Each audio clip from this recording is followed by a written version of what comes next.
కొడుకు రాజకీయ ప్రవేశంపై వైఎస్ షర్మిల స్పందించారు. రాజారెడ్డి రాజకీయాల్లోకి వస్తాడని స్పష్టం చేశారు. కర్నూలు ఉల్లి మార్కెట్ కు తల్లితో సహా రాజారెడ్డి విచ్చేశారు. ఇంటి వద్ద అమ్మమ్మ విజయమ్మ ఆశీర్వాదం తీసుకున్న రాజారెడ్డి కాంగ్రెస్ చేపట్టిన ఆందోళనలో పాల్గొన్నారు. ఇక ఈ సందర్భంగా కొడుకు పొలిటికల్ ఎంట్రీపై స్పందించిన షర్మిల అవసరమైనప్పుడు రాజారెడ్డి రాజకీయాల్లోకి తప్పకుండా వస్తారని తెలిపారు.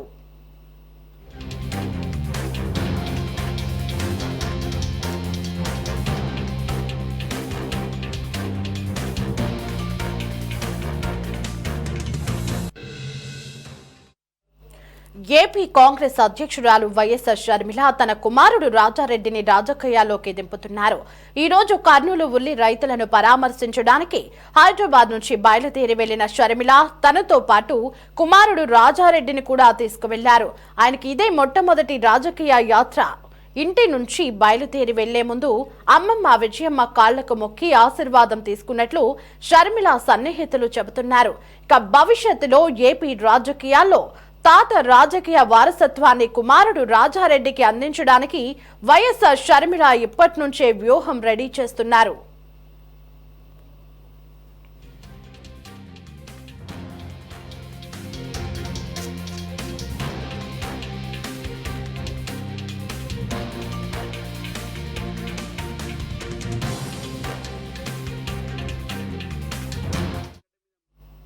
రెండు 2024 ఎన్నికలకు ముందు తన అన్న అప్పటి ఏపీ ముఖ్యమంత్రి వైఎస్ జగన్మోహన్ రెడ్డితో విభేదించి తెలంగాణలో సొంత పార్టీ పెట్టారు షర్మిల.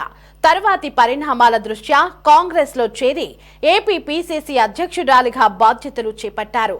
ఆమె ఆధ్వర్యంలో 2024 ఎన్నికల్లో పోటీ చేసిన కాంగ్రెస్ పార్టీ ఒక్క సీటును గెలవలేకపోయినా జగన్ ఓటమిలో తమదైన పాత్ర పోషించామని షర్మిల వర్గం చెబుతోంది.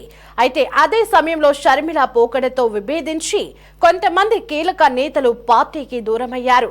ఇక మరోవైపు జగన్ పార్టీ నుంచి భారీగా వలసలు ఉంటాయని ఊహించిన షర్మిలకు ఇంతవరకు అలాంటి సూచనలు పెద్దగా కనిపించలేదు. దాంతో వైఎస్ రాజారెడ్డి రాజశేఖర రెడ్డిల రాజకీయ వారసుడిగా తన కుమారుడు రాజారెడ్డిని రాజకీయాల్లోకి దింపాలని షర్మిల భావిస్తోంది.